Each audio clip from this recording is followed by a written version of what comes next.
The day Lu Chinzhou filed for divorce was our 6th wedding anniversary. It was a rare occasion when he came home for dinner, and I thought he finally remembered this day. His favorite dishes were placed on the table, and I spent a whole afternoon preparing them. He went to the wet market to grab the mandarin fish at 6 in the morning. He was very naughty and only ate the live fish caught that day. I tasted the braised pork 3 times before serving it until it was perfect. He was sitting across the dining table, wearing a suit and tie, even without loosening his tie. Lu Chinzhou would always look like this, dignified, distant, and emotionless. After 6 years of marriage, I still can't understand him. Shunzi. When he called my name, his tone was very calm, as if he was calling a subordinate he didn't know well. Let's get a divorce. I just picked up a piece of fish, and my chopstick stopped in midair. The old clock in the living room struck 7 times, and each sound was like hitting my heart. I slowly put the fish back into the bowl, and asked why. He didn't explain, he just pushed over a divorce agreement. The paper is new, and the ink is dry. Obviously, it was printed just recently. The agreement was clearly written. The house belongs to me, the car belongs to me, and I will be compensated an additional 30 million. 30 million. I calculated silently in my mind and divided it by 6 years, which is 5 million a year. Divided by 365 days, that's more than 13,000 a day. 6 years of youth are clearly priced at 13,000 yuan a day. It's actually quite a deal. If I were a smart businessman, I should have signed it immediately. But I am not a businessman. I am Xinzi, the same Xinzi who foolishly married Lu Chinzhou 6 years ago. I'll think about it, I said. Lu Chinzhou raised his eyes and glanced at me as if he was a little surprised that I would refuse. In his eyes, I will never reject him. From the day I married him, I was the wife who always nodded, always obeyed, and never caused him trouble. You don't have to think about it for too long, he said, his tone still calm and calm. I won't treat you badly. Of course I know you won't treat me badly. Lu Chinzhou is a person who pays most attention to dignity when doing things. Even if you get rid of an unwanted woman, you must do it beautifully. He stood up to leave, and I suddenly stopped him. Lu Chinzhou, what day is today? He turned around, his face half dark in the dim light. What day? I smiled and said it was nothing, just be careful on the road. He's gone. The sound of the door closing was very soft, but I heard it clearly.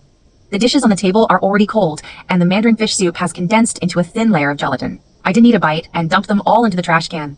That night, I sat alone in the living room and dug out the video I recorded on my wedding day. In the picture, I was wearing a white wedding dress and smiling like a fool. Lu Chinzhou stood beside me, with an upright figure, handsome eyebrows, and a faint smile on his lips. The master of ceremonies asked him, Mr. Lu Chinzhou, are you willing to marry Xinzi? He said yes. But I didn't remember until I watched the entire video. His cell phone rang 3 times that day. Every time he turned sideways to pick it up, his voice kept low. I thought it was a work call. Later I found out that the person on the other end of the phone was named Lin Wei. Chapter 2. My marriage with Lu Chinzhou was destined to end from the beginning. He is the heir to the Lu group, and I am the adopted daughter of the Shin family. It sounds like a good match, but in essence it's just a transaction. The Shin family needs the Lu family's capital turnover, and the Lu family needs the Shin family's resources in the real estate field. The 2 families hit it off and decided to get married. The Shin family has 2 daughters, biological daughter Shin Jiwei and adopted daughter Shin Ziyi. Shin Jiwei is the darling of the Shin family. She has been pampered since she was a child and cannot be given away for marriage. So this job fell on me. I remember the day my adoptive mother called me to the study. It was raining outside the window. She sat on the mahogany chair and said in a neither salty nor cool tone, Z, you also know the situation at home. Your sister is not suitable for the Lu family, so you can go. I opened my mouth, wanting to say something, but I swallowed the words as they reached my lips. Who am I to say no? I am not the Shin family's biological daughter. I was adopted when I was 6 years old, just to be Shin Jiwei's companion. Growing up, Shin Jiwei ate imported chocolate, and I ate domestic toffee. Shin Jiwei is wearing a custom-made princess dress, and I am wearing her old clothes that have been made smaller. My adoptive parents supported me in studying and gave me food to eat, which was the utmost kindness and righteousness. I nodded and said yes. The first time I met Lu Chinzhou was at a dinner arranged by 2 families. He was wearing a dark gray suit, with a somewhat casual look on his face. He barely looked at me during the whole meal. Only when his parents asked him what he thought about the marriage, he raised his eyebrows and said, I don't have any objection. When the table was about to break up, he took the initiative to come over and pull out the chair for me. Shunzi. He looked down at me and said in a low voice, Will you marry me? My heart was beating fast at that moment. Not because of nerves, but because of his eyes. There was something inexplicable in those eyes, as if they were looking at another person through me. I didn't understand it at the time. Later I understood. The wedding is scheduled for 3 months. During those 3 months, Lu Chinzhou would occasionally invite me to dinner. He is always busy. Every time we meet, he eats in a hurry and leaves in a hurry. But he never forgets to bring me a bouquet of flowers, white roses. It's the same every time. I asked him why he liked white roses. He said some people like it. I didn't ask who that person was. On the wedding day, I was standing on the red carpet wearing a custom-made wedding dress, and Lu Chinzhou came over and held my hand. The house was full of guests. There was thunderous applause. Everything was perfect. While exchanging rings, his cell phone rang. He didn't answer, but I clearly saw the name popping up on the screen. Wei Wei. My heart sank, but I quickly told myself that it should be a work matter. Everyone knows that the female assistant beside Lu Qinzhou is named Vivian. When he returned to the wedding room that night, Lu Qinzhou answered a long phone call. He stood on the balcony with his back to me, and his voice was very soft. I only heard the last sentence. Wei Wei, don't be willful. On my wedding night, I lay on the bed alone, staring at the ceiling, and didn't sleep all night. At 2 o'clock in the morning, he opened the door and came in, carrying the coolness of the night breeze. He sat down on the edge of the bed and stretched out his hand, as if he wanted to touch my face, but in the end he did nothing. Go to sleep, he said. Then he turned and went to the study. This was the beginning of my marriage with Lu Qinzhou. No hugs, no kisses, nothing a bride deserves on her wedding night. Some are just a cold sleep and a closed door. Chapter 3. The days after marriage were duller than I imagined, and also lonelier than I imagined.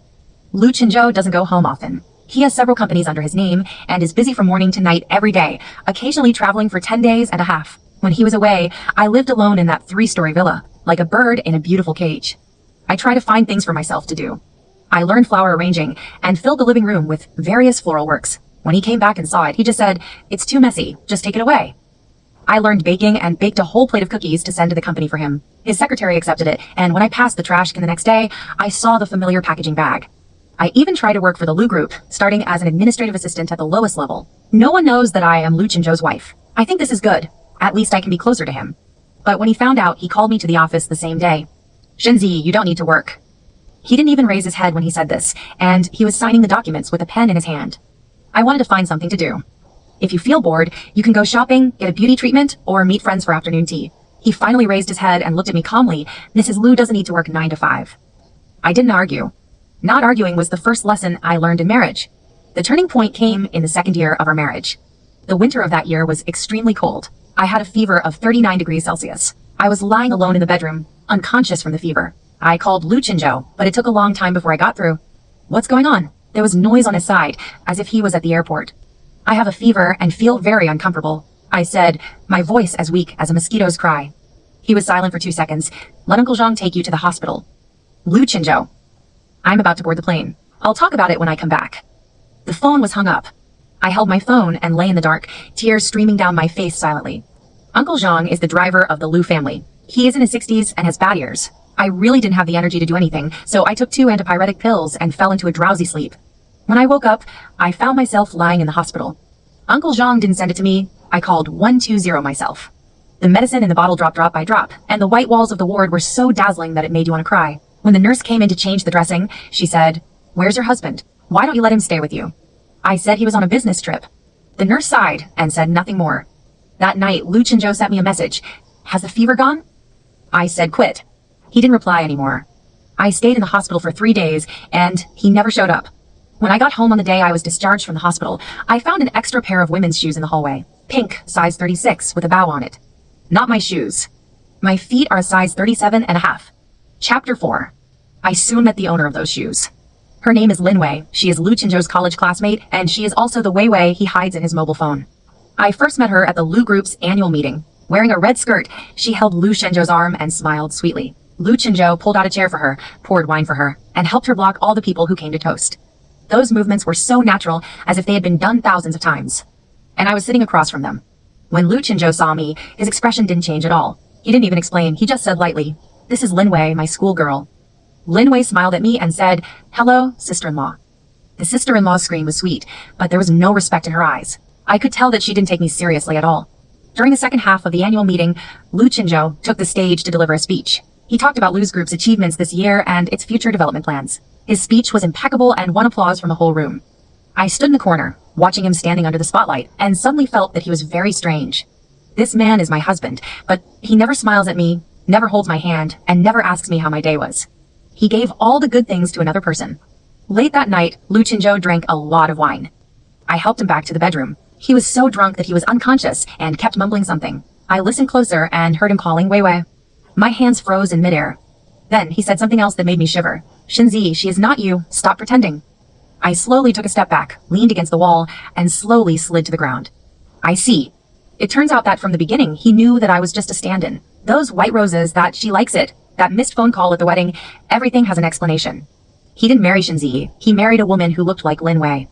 and I happened to have a similar face. I sat on the cold floor all night, thinking a lot but seemingly nothing. At dawn, Lu Chenzhou woke up. He rubbed his temples and sat up, frowning when he saw me sitting on the floor. "Why are you sleeping on the floor?" I raised my head and looked at him carefully. This is the man I have liked and been married to for 2 whole years. I used to think that as long as I was good enough, and sensible enough, he would see me one day. But now I understand, if a person doesn't love you, it's not because you are not good enough. It's because he doesn't have you in his eyes at all. "Lu Chenzhou," I said, "you like Linwei, right?" His expression changed. The change was very subtle, like a thin layer of ice cracking open, revealing the bottomless water underneath. "Who told you?" "No one needs to tell me." I stood up, my legs were a little numb, and I supported the wall to steady myself. "I saw it all and heard it all. You said a lot when you were drunk. Didn't you speak the truth while drunk?" He was silent for a long time, so long that I thought he wouldn't answer. "Yes, I like her." He finally spoke in a low voice. "I have liked her since college." Error 500, server error. 1500, that's an error. There was an error. Please try again later, that's all we know. Because of marriage. Is that why? Lu Chenzhou didn't answer. I answered for him. It's because I look like her, right? He suddenly looked up at me, and there was finally a crack in his always calm eyes. Not guilt, not a guilty conscience, but a kind of irritation after being exposed. Shun Ziyi. It doesn't matter. I interrupted him and smiled. I just know everything. From now on, I won't think about it anymore. After that day, I changed. I stopped calling him to ask if he would come home for dinner. No more waiting until late at night for news from him. No more packing his suitcase when he goes on a business trip. I learned, don't have expectations from someone who doesn't love you. Chapter 5. I moved out of the master bedroom. There was no quarrel or questioning. I just took advantage of his business trip to pack up my belongings and moved to the guest room on the 3rd floor. When he came back and found out, he just stood at the door and took a look without saying anything. In this way, we lived together in different rooms. During the day, he goes to work and I do my own thing in the villa. I picked up the design I learned in college again and took some freelance design orders. The money was not much at first, but it was enough for me to buy paint and paper. Gradually, my works were noticed by some niche magazines, and I began to receive regular invitations. My adoptive mother occasionally called me and urged me to have a child. She said, "Z, you've been married for several years. If you don't have children, the Liu family will have objections." I responded perfunctorily, saying it's coming soon. But I know in my heart that Lu Chenzhou will not touch me.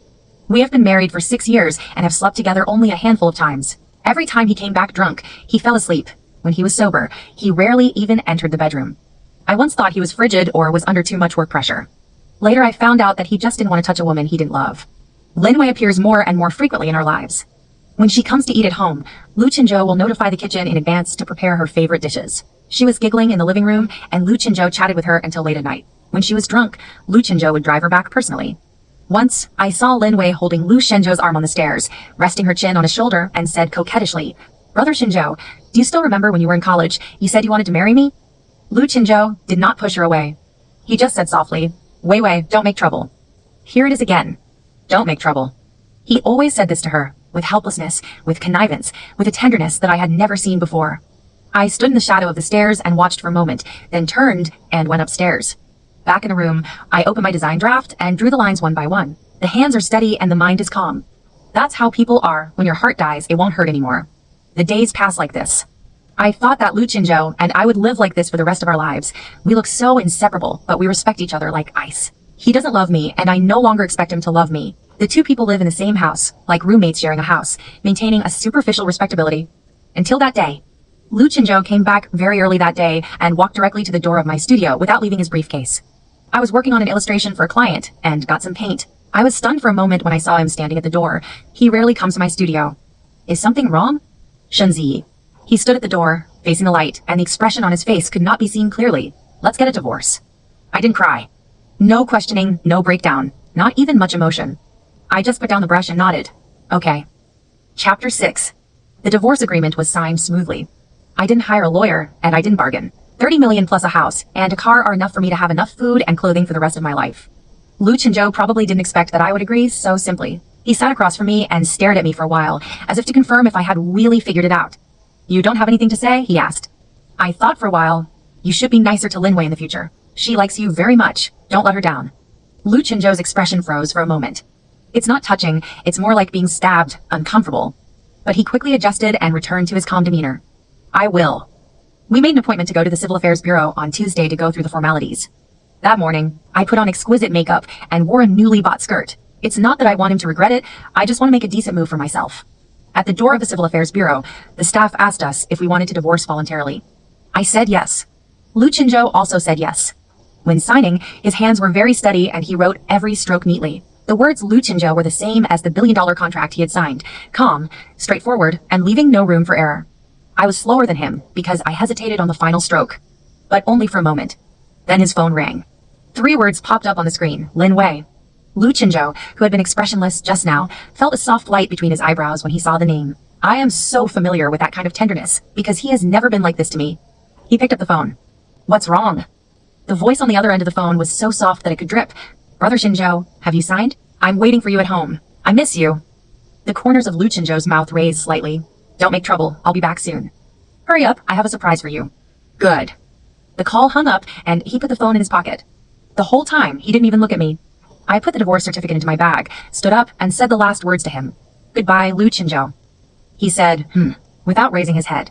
When I walked out of the Civil Affairs Bureau, the sunshine outside was very good. Taking a deep breath, I feel that the air is particularly fresh today. Free. Chapter 7. After the divorce, I did not stay in that city. I put the villa up for sale, deposited the money in the bank, and moved to a small city in the south with my design draft and a few boxes of luggage. It is close to the sea and the air is humid. The banyan trees on the roadside are covered with aerial roots. When the wind blows over, they flutter gently like an old man's beard. I rented an old house, used it as a studio on the first floor, and lived in it on the second floor. The landlord is an old lady in her 70s. She has bad ears, but she cooks delicious food. She brought me a bowl of soup every now and then, saying it was to replenish my health. I started working on my own design business again. The clients were quite satisfied with the freelance projects I took on before the divorce and introduced me to some new collaborations. I opened an online store to sell my illustrations and some small design items. The business is not big, but enough to support myself. The days passed quietly and fulfillingly. I don't have any acquaintances in the city, I don't need to put on makeup when I go out, and I don't have to worry about my image when I go shopping for groceries. When you are happy, you go to the beach to sit. When you are unhappy, you stay at home and paint. No one called me Mrs. Liu, no one asked me why I still don't have children, and no one pointed behind my back and said, look at the woman who is kicked out of the Liu family. I'm just Shenzi, an ordinary woman who can draw. I thought that Lu Chinzhou and I would never have anything to do with each other again. It wasn't until the 3rd month after the divorce that I received a call from Secretary Lu Chinzhou. Miss Shen, Mr. Liu asked me to ask you, when is it convenient for you to return the keys to your home? Didn't I say that the key was given on the day of divorce? The secretary hesitated for a long time and said, Mr. Liu, can't find the key. I hung up the phone. The next day, the phone rang again. This time it was Lu Chinzhou himself. Shenzi. His voice sounded a little tired. Where are you? Is something wrong? At home, your studio. I want to tidy it up, but the door is locked and I can't find the key. Just throw it away. There was silence on the other end of the phone for a few seconds. I'm not throwing it away, he said. I just want to see if there's anything you need. No, just throw them away. I hung up the phone. Chapter 8. He seemed to have suddenly become a very clumsy person. Just a few days after the key incident, I received another message from him. He asked for my new address and said he would send a document for me to sign. I gave it to him. The next day, the express arrived. I opened it and saw a box full of white roses inside. Not a file. It's a white rose. I stared at the box of flowers for a long time, then picked up my phone and sent him a message. You sent the wrong one. He replied instantly. It was not wrong. I'm not allergic anymore. What's the meaning? I didn't reply again. But that night, I received another message from him. You saw Lin Wei calling me on the day of the divorce, right? So you think I went to see her the day after the divorce? Isn't it? There was silence on the other end of the phone for a long time.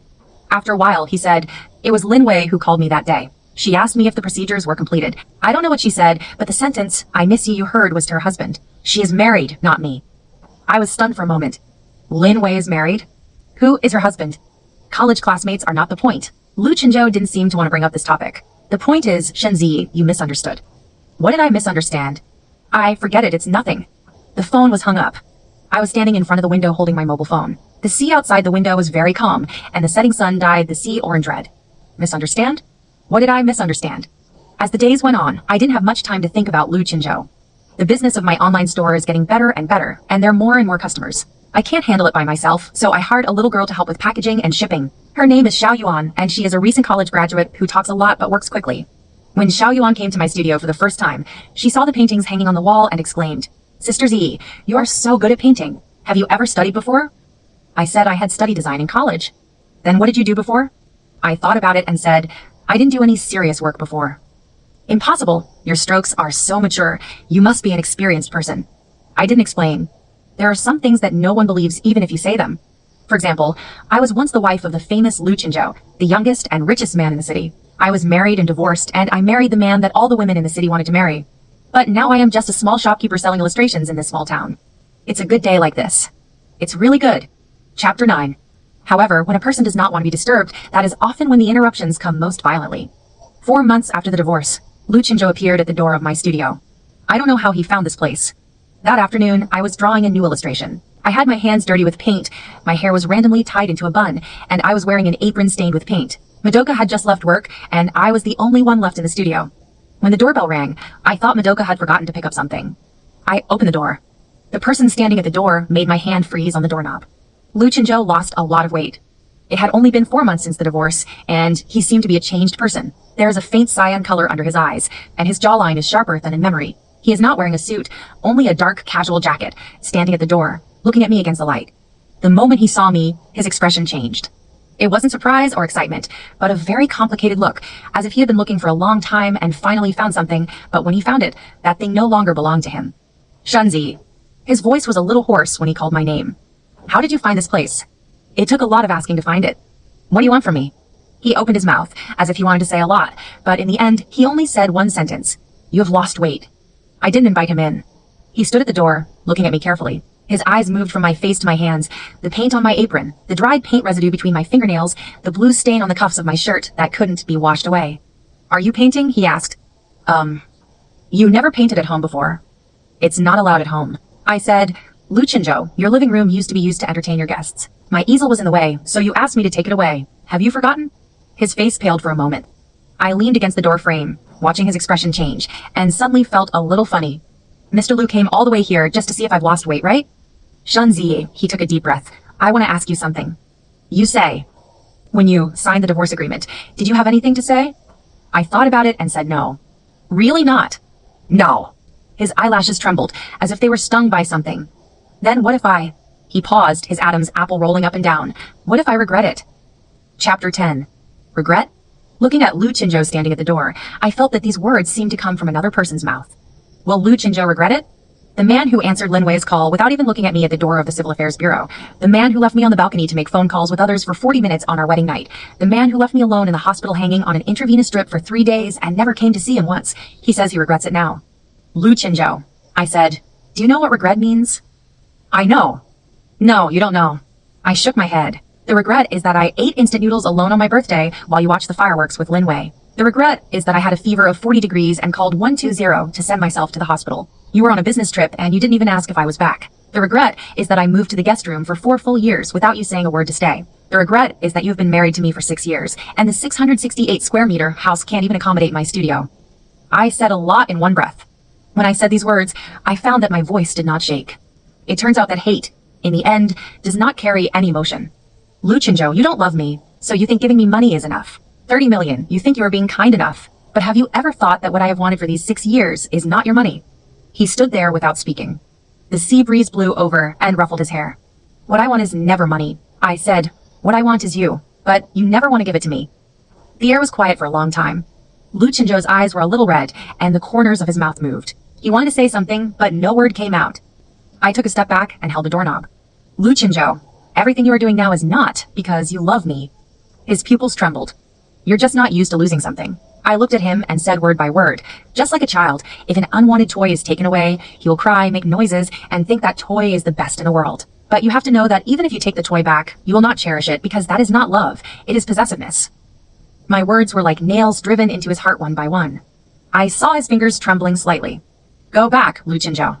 I said, there is no shortage of Shinzi in your world. The moment the door closed, I heard him call my name outside. I didn't look back. Chapter 11. That night, Luchinjo didn't leave. Through the gap in the curtains, I saw his car still parked downstairs. He was sitting in the car with the window half open and a cigarette between his fingers. He didn't smoke before. I closed the curtains and went back upstairs to sleep. But I couldn't fall asleep despite tossing and turning in bed. It's not because of him. It's because of those words that I haven't said out loud for 6 years. I finally said them today. I thought it would be easier to say it. But the strange thing is that I don't feel as happy as I imagined. Instead, I feel an indescribable tiredness. At 2 o'clock in the morning, I went downstairs to pour water. Through the living room window, the car was still parked there. Lu Chinzhou, who was sitting in the car, seemed to have been looking at my window. When he saw the light in the living room turned on, he walked out of the car. He was standing outside my courtyard, less than 10 meters away from me. The streetlight stretched his shadow. "Shunzi," he shouted. His voice was not loud, but I heard him clearly. I didn't go out. He stood outside the courtyard gate, not saying a word, just standing there. The night breeze in early autumn was a bit chilly. He was only wearing a thin coat, and a thin layer of dew fell on his shoulders. I stood behind the door and looked at him through the glass. At that moment, I suddenly remembered many things. Not the good things, but the things I deliberately forgot but never really forgot. Chapter 12. I remembered the dinner party, where we first met. At that time, I didn't know that he liked Lin Wei, I didn't know that I was a substitute, and I didn't know that our relationship was a clearly priced deal from the beginning. The first time I saw him, my heart skipped a beat. Not because of his money, not because of his status as the heir of the Lu family. It was because he smiled when he pulled out the chair for me. That smile was very weak, even perfunctory, but at that moment I felt that this person would be my disaster. Later I realized that he was not smiling at me. He saw my pulled up hair, the white skirt I was wearing, and saw another person through me. Over the years, I have been trying to be what he likes. He called my floral arrangement too messy, and I cleared out the entire living room. He said Mrs. Lu didn't need to work, so I just stayed at home. He brought Lin Wei to the annual meeting, and I pretended not to see anything. Shunzi, you have to be good and sensible. You were born to be a match for others. In the Shun family, you are Shun Jiwei's shadow. In the Lu family, you are Lin Wei's shadow. You can never be the protagonist. But who says shadow can't leave light? Chapter 13. Lu Chinzhou stayed in that small town for 3 days. Every morning, I would see his car parked downstairs. Every evening, he would appear at the studio door. He didn't knock on the door or make a phone call. He just stood there. Sometimes I stand and look out of my studio window. Sometimes I sit on a bench by the roadside and smoke. I ignored him, and he wouldn't come in on his own initiative. When Madoka saw him for the first time, her jaw almost dropped in shock. Sister Z, who was that man? He is so handsome, but why is he standing at the door every day? I said I don't know him. Impossible. Madoka didn't believe it. The way he looks at you is like he wants to carve you into your bones. That's his business and has nothing to do with me. On the 4th day, when Xiao Yuan came to work, she told me, Sister Z, that man didn't come today. I said, and continued painting. The pen under his hand paused for a moment, but only for a moment. I thought he was gone. At around 8 o'clock in the evening, I closed the shop and was about to go upstairs. When I opened the door, I saw a man leaning against the wall at the entrance of the courtyard. He drank. He smelled of alcohol, his collar was open, his hair was messy, and his eyes were scarlet.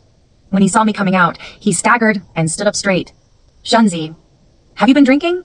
I drank. His voice was so hoarse that it didn't sound like his own. I drank a lot, but I still couldn't sleep. I looked at him. The once aloof and arrogant Lu Chinzhou was now like a dog abandoned by his owner. In fact, it's not that exaggerated. He is still good-looking, still handsome, and still a heartwarming man. But I'm not tempted anymore. Go back, Lu Chinzhou.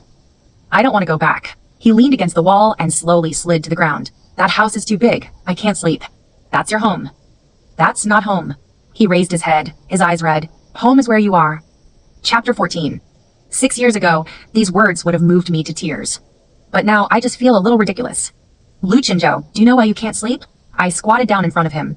Because you are used to the sense of security I give you. No matter how late you stayed out in the past, the lights were always on when you came back, there was always hot food and hot water on the table, and iron shirts were always hanging in the closet. Even if you don't come back for dinner for 300 of the 365 days a year, I will always be waiting for you. Now these are gone, and you are not used to it, so you think you need me. No. You need me? I smiled softly. No, you just need someone who is good to you unconditionally. That person can be me, Lin Wei, or anyone who looks like her. What you need is never Shunzi. What you need is a useful wife. No. He grabbed my hand suddenly, with such force that it seemed like he was going to crush my bones. Shunzi, I don't know how to tell you. Then don't say it. I pulled my hand away and stood up. Let's go, Lu Chinzhou. Your life is still long, and you will meet many people. Maybe one day you will meet someone who really makes your heart beat, someone who doesn't need to be anyone's substitute, doesn't need to pretend to be anyone, and can make you love her wholeheartedly just by being herself. Then you will realize that all you are doing now is just unwillingness. After I finished speaking, I turned around and entered the house. The moment the door closed, I heard a low voice from behind. See? I paused. This is the first time he calls me that. In the past, he always called me Shunzi, with my full name and surname, as alienating as calling me a stranger. But today, he called me Zi. I closed my eyes and didn't look back. Chapter 15. Lu Chinzhou left the next day. Madoka said that when she came to work at around 7 o'clock in the morning, she saw the car driving away. Sister Z, will he come again? No more. How do you know? Because he has said everything he needs to say. I picked up the brush and put a stroke on the new canvas. I have said everything I need to say. I thought time would dilute everything. But Lu Chenzhou is Lu Chenzhou after all, and he is not a person who gives up so easily. Since then, every once in a while, I'll receive something inexplicable. Sometimes it's cakes from the dessert shop I used to like. He never knew what I liked before. Sometimes it was a bouquet of white roses, which I later threw in the trash. Sometimes it's a book with a line of words written on the title page. Z, I'm sorry. The last word is always written very heavily, and the ink is smeared. I put all those things in a box without throwing them away or opening them. Xiao Yuan said, Sister Z, what do you think? Do you still like him? Do you like it? I have thought about this question many times. Liked it. Liked it very much. I like him so much that I can humiliate my pride and self-esteem for 26 years for him. I like him so much that I pretend not to know when he treats me as a substitute. I like him so much that I don't blame him even when he is being given an intravenous drip in the hospital. I like him so much that my heart hurts even when I breathe. But you can't take it as food or medicine. Love can't cure the high fever I endured alone in the hospital, nor can it offset the 4 years of sleepless nights spent alone in an empty room. If you like it, that's it. Chapter 16. Half a year later, I received a strange phone call. It was Lu Chenzhou's assistant calling. Miss Shun, Mr. Lu is hospitalized. My hand holding the phone tightened. What's the disease? Stomach bleeding and other problems. The assistant's voice was a bit awkward. He refused to receive proper treatment. The doctor said that his family members should be notified. Mr. Lu's family members are all abroad, and I really had no choice, so I called you. What does it have to do with me? We are divorced. Miss Shun, the assistant was silent for a moment. Mr. Lu kept calling your name when he was unconscious. I didn't speak. It was raining outside the window, and the raindrops hit the glass, blurring the street view. Just letting you know, the assistant said, you don't have to force it. The phone was hung up. I sat by the window and looked at the rain outside. It's raining. It rained the day I first met Lu Chenzhou. It rained the day I got married, and it rained the day I got divorced. It seems that all the important moments between me and him are inseparable from rain. Chapter 17. I went to the hospital. Not because I still love him, but because I think it is better to say some things clearly in person. The ward where Lu Chenzhou lived was on the 12th floor, a single suite, decorated like a 5-star hotel. He was lying on the hospital bed, his face as white as paper, with a needle stuck in the back of his hand. There was a stack of documents and a laptop on the bedside table, and he was still working. I stood at the door for a while and knocked.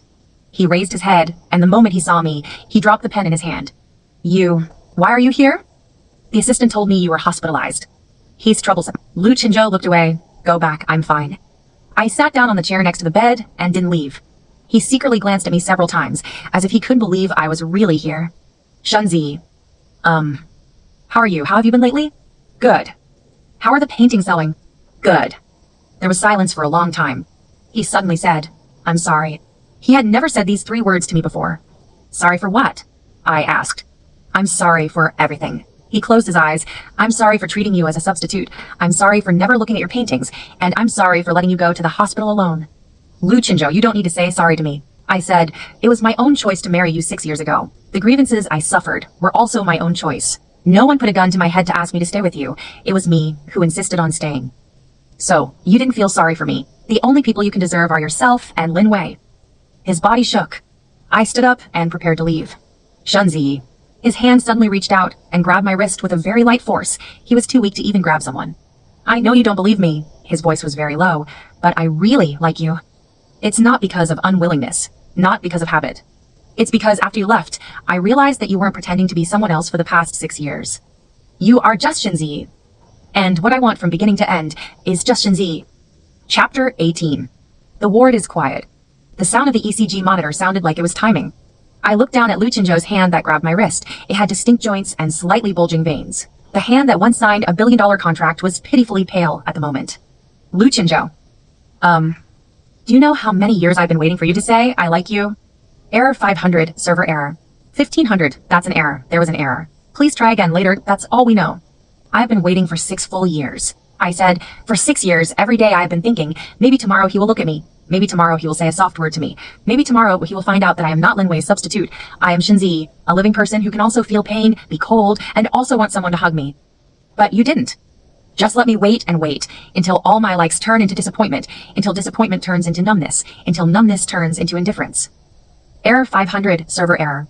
1500, that's an error. There was an error. Please try again later, that's all we know. Error 500, server error. 1500, that's an error. There was an error. Please try again later, that's all we know. Chapter 19. At the end of the day, I left. Lu Chenzhou didn't stop me. He just asked me, Can we still be friends? I shook my head. Why? Because I can't do it. I said, I can't be friends with someone I've liked. But I hope you recover. Really? When I walked to the door, I heard him say from behind, Z, thank you for coming to see me. I didn't look back. At the corner of the corridor, I stopped, leaned against the wall, and took a deep breath. No crying. I just feel that place in my chest is empty and light. It was as if something had finally been completely let go. Chapter 20. Another year has passed. My first collection of illustrations was published. On the day of the book signing, many people came. Madoka was busy greeting her, and I sat at the table and signed each book one by one. When I signed in as the last person, there was a painting album in front of me, and the page I opened was my painting. The painting shows a person standing under a streetlight with a very long back. There is a line of words next to it. Look, the sky will always light up. I looked up and froze.